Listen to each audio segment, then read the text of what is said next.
सारखी नावे असणारी तालुके आणि त्यांचे जिल्हे. ठीक आहे. महाराष्ट्रात असे बरेचसे तालुके आहेत की ज्यांची नावं सारखी आहेत. तुम्ही विचार करा किती गोंधळ उडत असेल.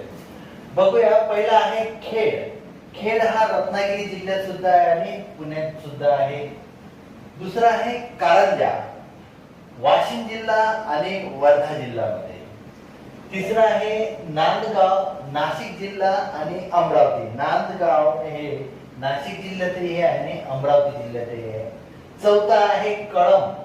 कळंब तालुका हा यवतमाळ जिल्ह्यामध्येही आहे आणि उस्मानाबाद जिल्ह्यामध्येही. ठीक आहे. नंतर आहे सेलू.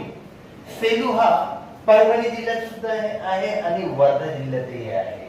नंतर आहे आष्टी. आष्टी हा बीड जिल्ह्यातही आहे आणि वर्धा जिल्ह्यातही आहे. ह्यानंतर आहे मालेगाव, सुप्रसिद्ध मालेगाव. मालेगाव हा नाशिक जिल्ह्यातही आहे आणि वाशिम जिल्ह्यातही आहे. आणि नंतर आहे कर्जत. कर्जत हे अहमदनगर जिल्ह्यातही आहे आणि रायगड जिल्ह्यातही आहे. एक गोष्ट लक्षात येते का की वर्धा जिल्ह्यात 3 तालुके असे आहेत की जे दुसऱ्या जिल्ह्यातही आहेत. बघा, वर्धा, कारंजा, इथं वर्धा, सेलू आणि वर्धा जिल्ह्यातील आष्टी. ठीक, भेटूया पुढच्या